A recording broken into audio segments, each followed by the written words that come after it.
যেই ছেলে দাড়ি চাঁচে এবং হাতে সিগারেট নিয়ে প্যান্টটা টাকানোর নিচে করে দিয়ে বই হাতে করে শিক্ষা প্রতিষ্ঠানে যায়, পাঠশালায় যায়, তার পায়ের নিচে কি ফেরেশতা পর বিছাতে পারে? যে মেয়ে নগ্ন পোশাক পরে আস্কারা মাস্কারা চোখে মুখে লাগিয়ে রং মেখে একজন পতিতালয়ের মেয়ে সেজে নখে নেইল পালিশ দিয়ে লম্বা লম্বা নখ রেখে ভুরু চিকন করে রাস্তায় চলে বিদ্যার নামে, তার পায়ের নিচে কি ফেরেশতা পর বিছায়? তাহলে রাসূল সাল্লাল্লাহু আলাইহি ওয়াসাল্লাম যে বললেন ইন্নাল মালায়েকাতা লা তাযু আজনিহাতাহা রিজওয়ান তালিবুল ইলম, পৃথিবীর মানুষ শুনে রেখো, নিশ্চয় ফেরেশতাগণ যারা বিদ্যা অর্জন করে তাদের পায়ের নিচে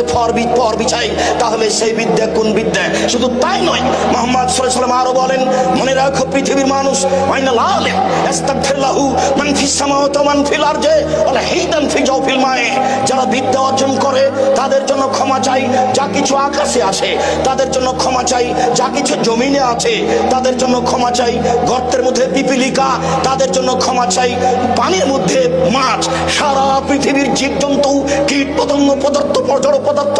যা কিছু পৃথিবীতে আছে সবকিছুই সেই বিদ্যা চর্চাকারীর জন্য আল্লাহর দরবারে প্রার্থনা করে, আল্লাহ তুমি তাকে ক্ষমা করো।